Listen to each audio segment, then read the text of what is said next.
The One and Only Ivan, Part 2. Stella's trunk. Stella's trunk is a miracle. She can pick up a single peanut with elegant precision, tickle a passing mouse, tap the shoulder of a dozing keeper. Her trunk is remarkable, but still it can't unlatch the door of her tumble-down domain. Circling Stella's legs are long-ago scars from the chains that she wore as a youth, her bracelets, she calls them. When she worked at the famous circus, Stella had to balance on a pedestal for her most difficult trick. One day she fell off and injured her foot. When she went lame and lagged behind the other elephants, the circus sold her to Mac. Stella's foot never completely healed. She limps when she walks, and sometimes her foot gets infected when she stands in one place for too long. Last winter, Stella's foot swelled to twice its normal size. She had a fever, and she lay on the damp, cold floor of her domain for 5 days. They were very long days. Even now, I'm not sure when she's completely better. She never complains, though, so it's hard to know. At the Big Top Mall, no one bothers with iron shackles. A bristly rope tied to a bolt in the floor is all that is required. They think I'm too old to cause trouble, Stella says. Old age, she says, is a powerful disguise. A plan. It's been 2 days since anyone's come to visit. Mac is in a bad mood. He says we are losing money hand over fist. He says he's going to sell the whole lot of us. When Thelma, a blue and yellow macaw, demands, "Kiss me, big boy," for the 3rd time in 10 minutes, Mac throws a soda can at her. Thelma's wings are clipped so that she can't fly, but she still can hop. She leaps aside just in the nick of time. "Pucker up," she says with a shrill whistle. Mac stomps to his office and slams the door shut. I wonder if my visitors have grown tired of me. Maybe if I learn a trick or two, it will help. Humans do seem to enjoy watching me eat. Luckily, I'm always hungry. I am a gifted eater. A silverback must eat 45 pounds of food a day if he wants to stay a silverback. 45 pounds of fruit and leaves and seeds and stems and bark and vines and rotten wood. Also, I enjoy the occasional insect. I'm going to try to eat more. Maybe then we will get more visitors.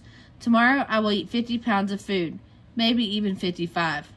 That should make Mac happy. Bob. I explain my plan to Bob. Ivan, he says, trust me on this one. The problem is not your appetite. He hops onto my chest and licks my chin, checking for leftovers. Bob is a stray, which means he does not have a permanent address. He is so speedy, so wily, that mall workers long ago gave up trying to catch him. Bob can sneak into cracks and crevices like a tracked rat.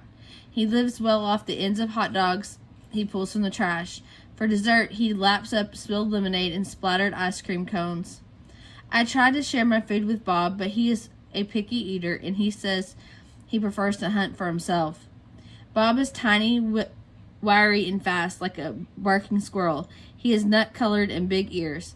His tail moves like weeds in the wind, spiraling, dancing.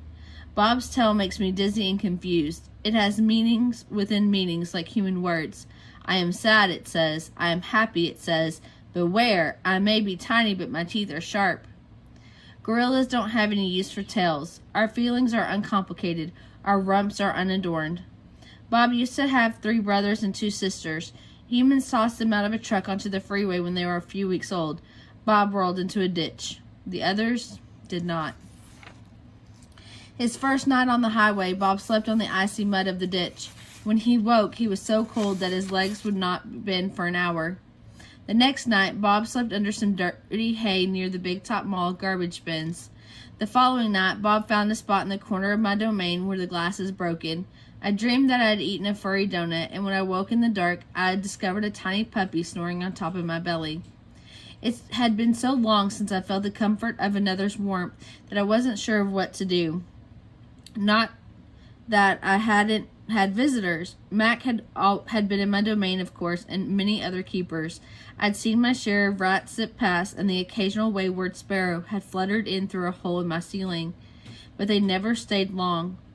I didn't move all night for fear of waking Bob. Wild. Once I asked Bob why he didn't want a home. Humans, I'd noticed, seemed to be irrationally fond of dogs, and I could see why a puppy would be easier to cuddle with than, say, a gorilla. Everywhere is my home, Bob answered. I am a wild beast, my friend, untamed and undaunted. I told Bob he could work in the shows like Snickers, the poodle who rides Stella. Bob said Snickers sleeps on a pink pillow in Mac's office. He said she eats foul-smelling meat from a can. He made a face.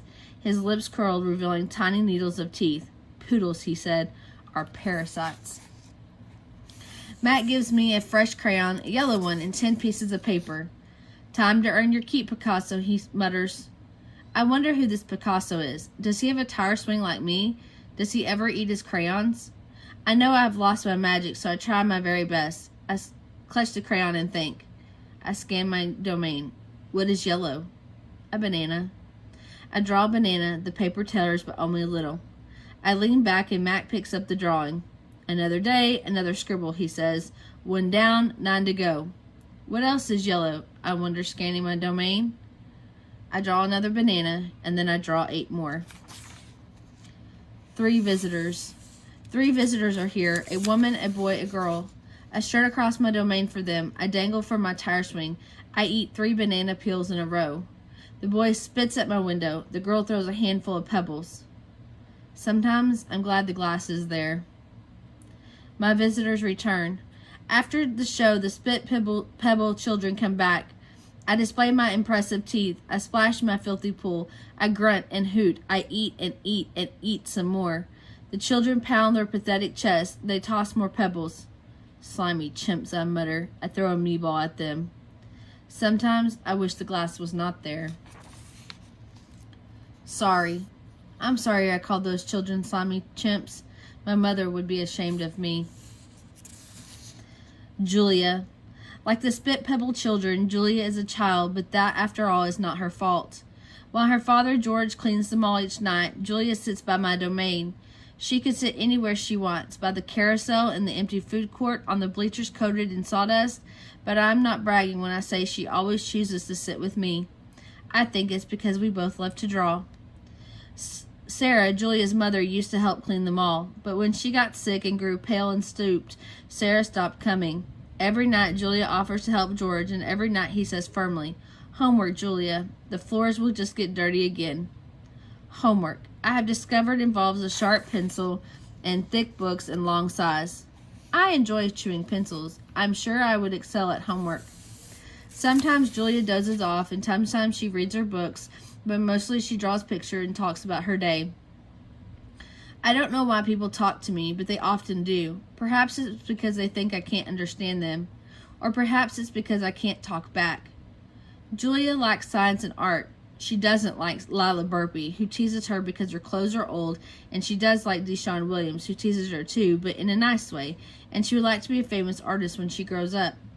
Sometimes Julia draws me. I am an elegant fellow in her pictures, with my silver back gleaming like moon on moss. I never look angry the way I do on the fading billboard by the highway. I always look a little bit sad, though. Drawing Bob. I love Julia's pictures of Bob. She draws him flying across the page, a blur of feet and fur. She draws him motionless, peeking out from behind a trash can or the soft hill of my belly. Sometimes in her drawings, Julia gives Bob wings or a lion's mane. Once she gave him a tortoise shell. But the best thing she ever gave him wasn't a drawing. Julia gave Bob his name. For a long time, no one knew what to call Bob. Now and then a mall worker would try to approach him with a tidbit. "Here, doggy," they'd call, holding out a French fry. "Come on, Pooch," they'd say. "How about a little piece of sandwich?" But he would always vanish into the shadows before anyone could get too close. One afternoon, Julia decided to draw the little dog curled up in the corner of my domain. First, she watched him for a long time, chewing on her thumbnail. I could tell she was looking at him the way an artist looks at the world when she's trying to understand it. Finally, she grabbed her yellow pencil and set to work. When she was finished, she held up the page. There he was, the tiny big-eared dog. He was smart and cunning, but his gaze was wistful. Under the picture were 3 bold, confident marks circled in black. I was pretty certain it was a word, even though I couldn't read it. Julia's father peered over her shoulder. "That's him exactly," he said, nodding. He pointed to the circled marks. "I didn't realize his name was Bob," he said.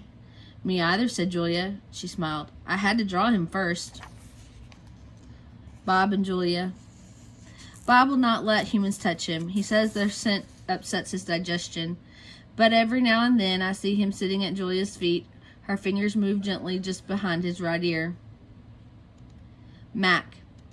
Usually Mac leaves after the last show, but tonight he is in his office working late. When he's done, he stops by my domain and stares at me for a long time while he drinks from a brown bottle. George joins him, broom in hand, and Mac says the things he always says. How about that game last night, and business has been slow, but it'll get better, you'll see, and don't forget to empty the trash. Mac glances over at the picture Julia's drawing. What are you making, he asks. It's for my mom, Julia says. It's a flying dog. She holds up her drawing, eyeing it critically. She likes airplanes and dogs. Mac murmurs, sounding unconvinced. He looks back at George. How's the wife doing anyway? About the same, George says. She has her good days and bad days. Yeah, don't we all, Mac says. Mac starts to leave, then pauses. He reaches out into his pocket, pulls out a crumpled green bill, and presses it into George's hand. Here, Mac says with a shrug. Buy the kids some more crayons. Mac is already out the door before George can yell, thanks.